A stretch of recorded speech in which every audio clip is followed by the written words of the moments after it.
What's going on, everybody? Welcome back to the NerdyMark channel. I'm Sid the NerdyMark, and today I have your review of Alita Battle Angel.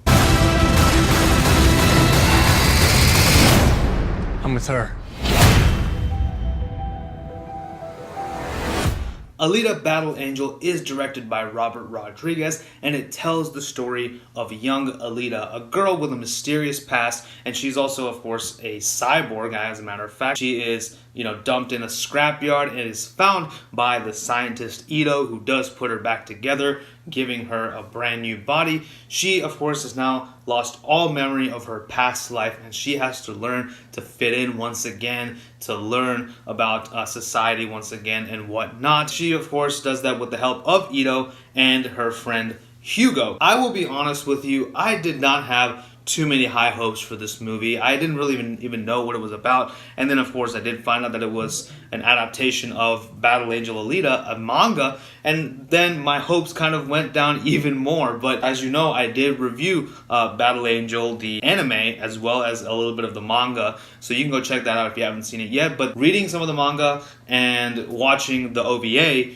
kind of gave me some more high hopes, because there was a lot of potential for a very good Hollywood action film and whatnot. So let's find out if this movie delivered. Am I going to give it a thumbs up, or am I going to give it a thumbs down? Somewhere in the middle, we'll find out. Without further ado, let's dive right in. Now, I'm not really going to get into too many of the plot details, but I do have a few things of note that I do want to talk about. First thing I do want to talk about is, in the manga and anime, Ito's assistant is usually this short, stout old man, but in this movie, it is a woman. It is a black woman, and she does have a cybernetic arm. So, she is a cyborg as well. So I thought that was an interesting change. Another thing is that it's not called Scrap Iron City. It's actually just called Iron City. So I thought that was kind of a weird thing. And of course, in the manga, it's called the Scrapyard. So, but the thing is, they call the place where Alita was found the Scrapyard. They basically just made it a part of Iron City. Another thing that was pretty cool was that this movie was filmed in Austin, Texas, actually only 3 hours away from Dallas, where I live. So I thought that was pretty cool. I thought that was awesome. So that was just a little quick thing for me. But there are some other things that I did take note of in the movie, but that would, I think, potentially go into spoiler territory. So I'm not really going to talk too much about it, but these are just some of the things that I noticed. And, they did take a lot of inspirations from both the manga and the anime together. It definitely was a good thing, and also kind of a not so good thing. Kind of a double-edged sword for me overall as far as this movie. But I did really like Alita Battle Angel as a film itself. I want to get into some of the pros and the cons of this movie. So let's go a little bit deeper into it, and I will tell you what I liked and did not like about this movie. So let's talk about some of the pros in this film. Well, as far as what this movie did right, I did mention this earlier, that this movie did use a lot of references from both the manga and the OVA. I'm glad that they kind of used a little bit of both of them. Like, for example, the character of Chirin, as I mentioned, is not in the manga whatsoever, but she is in the anime. So they did include that character and include her whole storyline. Let me fix my hair. Jennifer Connelly, she does a great job, and I guess that's another thing that I loved were the performances. Jennifer Connelly was good. Rosa Salazar as Alita. She of course did the motion capture for the character of Alita, and she acted really well in this, conveying the right emotions, and it really fit the character of Alita really, really well. So kudos to the CGI team for that. And sticking with the CGI, the environment looks really amazing. From the city of Zalem to Iron City, all of it just looks really, really good. And it, of course, is very, very close to the source material. So I really enjoyed that. I think that the environment just looks fantastic. The environment that Alita is around is just freaking-tastic. And of course, like I mentioned, going back to the performances, Rosa Salazar was great. Christoph Waltz as Ito was, I think, after watching the anime, was a bit of a peculiar choice in my opinion, but he really did pull it off, because it's Christoph Waltz, man. He's a fantastic actor. He did a great job as the villain Inspector, even though I didn't think it was the best James Bond movie. Speaking of which, of course, the action scenes in this movie,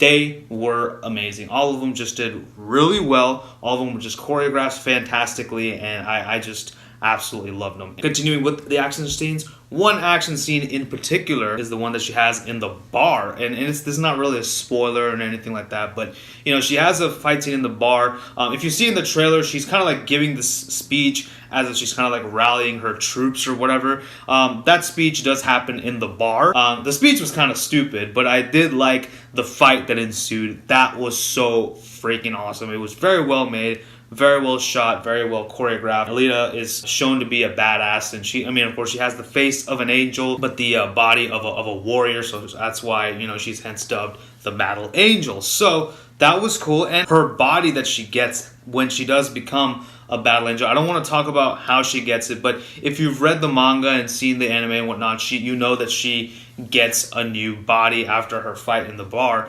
and that body looks amazing. It looked very, very well made. I love that it's like also nanotech. That was really, really cool, so I like that. Whole sport in Alita Battle Angel, one of the big sports in there, the reason why the villains are there is to collect parts for their athletes who take part in a very, very dangerous sport known as rollerball. And there's a sequence with Alita entering the rollerball tournament, and it's really good. It's shot really well, and it actually transitions into another scene very, very, very nicely. So I thought that was fantastic. Another thing I guess I can talk about is that Alita does not scream as much.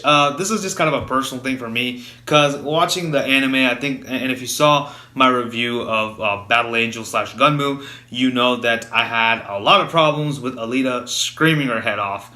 That, like I said, gave Jamie Lee Curtis a run for her money, and she doesn't scream as much in this. So I'm glad. This is a good movie. However, I do think that there were some flaws with it, because as it is not a perfect film. So let's kind of move into some of the cons and some of the things that they could have done better with Alita Battle Angel. Now, as far as some cons and some of the things that this movie could have done better, I did mention that they had a lot of references from the manga and the OVA, and that it was very, very true to the source material. And that is true. It is really true. However, it doesn't really explore too many of the themes of the manga and the anime. They are getting towards a sequel. We are getting a sequel for this movie. It's not really a spoiler. I think that's a good thing, because Battle Angel Alita, the manga, is a very long manga. It's spanned over 5 years, so you need to make multiple movies to tell the entire story. They could have explored the themes of the manga a little bit more, and I think they didn't have time to do that just because they were trying to cram in as much of the manga and the anime as possible, which kind of led to movie becoming a bit exposition heavy. That kind of did contribute to the pacing of this movie. And there are uses of flashbacks. It's kind of weird, because in the manga and the OVA, the only person who really has a flashback is the character of Hugo. However, everybody else except Hugo is getting a flashback. Ito gets a flashback. Alita, she's getting flashbacks, kind of her memory of what's going on and everything and where she is from. So she gets her memory via flashbacks, which I kind of understand, but I felt it was a little bit of lazy writing. Again, not a spoiler. She does kind of go to some of the places, some things and sees things that were familiar to her. But the thing is, like, there's not someone who kind of remembers her, and, you know, then she goes on, maybe she could have gone on a journey with them and explored, and then find out where she came from. She doesn't need to really get her memory back. She just has to know where she came from. That would have, I think, been a little bit more powerful, instead of just boom, get a bunch of flashbacks and boom, she gets her memory again. And that was a bit lazy. I felt that there were some nuances in the manga and the anime that they could have kept. I understand that it's not going to be 100% accurate to the source material. I don't expect that from a Hollywood adaptation. However, they could have kept a lot of the nuances that they had in the anime and the manga. Like, it could have been in there, and like I said, it could have led to a much more powerful script and a much more powerful movie. Another personal one, I wish they didn't keep this nuance though. They killed the dog. I cannot believe it. They killed the dog. They actually did it. I was sitting next to my sister and watching this, and I was like, oh no, it's the dog. they're going to kill the dog, aren't they? And then guess what? They actually freaking did it because, again, they got to make the villains as insufferable as possible, which they actually are. They're actually pretty insufferable throughout the movie. That's not a pro or con. That's one thing that they did definitely retain from the original source material, is that these villains are some of the most biggest assholes you will ever meet in your entire life. But yeah, I mean, I think that's kind of what I can say. So those are some of my pros and my cons for Alita Battle Angel. So overall, I thought Alita Battle Angel is a really good movie. I really liked it. I really enjoyed it. It was a great experience in the theater. I thought it was a lot of fun. There were some flaws that I found, and the thing is, all I can say is if you've watched the anime and you've read some of the manga, you can kind of point them out as well. However, if you're going in with a blank slate, I think you will find this to be a very entertaining movie. And that's the thing, I'm happy either way, because this was really entertaining and it was really good. I just wanted finally a good adaptation of an anime/manga. That's all I really wanted. That's all Hollywood needed to do. I do smell a sequel coming, and I do hope that they take the mistakes that they made in this movie and improve upon them in the sequel. I apologize for kind of keeping it vague in this review. That's because I actually want you guys to go watch this movie. I think you should definitely check it out. Didn't really want to get into too many details. I took a lot of notes down, and a lot of them would potentially become spoilers, so I didn't want to include those in this video. I hope you guys understand. But I may in the future do a spoiler discussion of the movie. I don't know yet. I may not. I don't know. Don't quote me on that. However, for what it was, Alita Battle Angel is a fine movie. It is a good movie. It is enjoyable. The whole family can see it, whatnot. It was good. I really liked it. But with that being said, as far as the rating goes, I'm giving Alita Battle Angel 1 thumbs up. So, that pretty much concludes my thoughts on Alita Battle Angel. Let me know what you guys thought about this movie in the comment section below. Also, be sure to subscribe to this channel, as we are very close to 100 subscribers. And once we hit that milestone in this channel, I will be doing something very special. I will have my personal way of giving back to all my supporters and my subscribers, so you don't want to miss out on that. So definitely do tell your friends about the NerdyMark. I would really appreciate it. And with that being said, don't forget to like, share, and subscribe. Follow me on social media, and I will see you guys next time. So with that, this is Sid signing off. You guys take care. Bye-bye.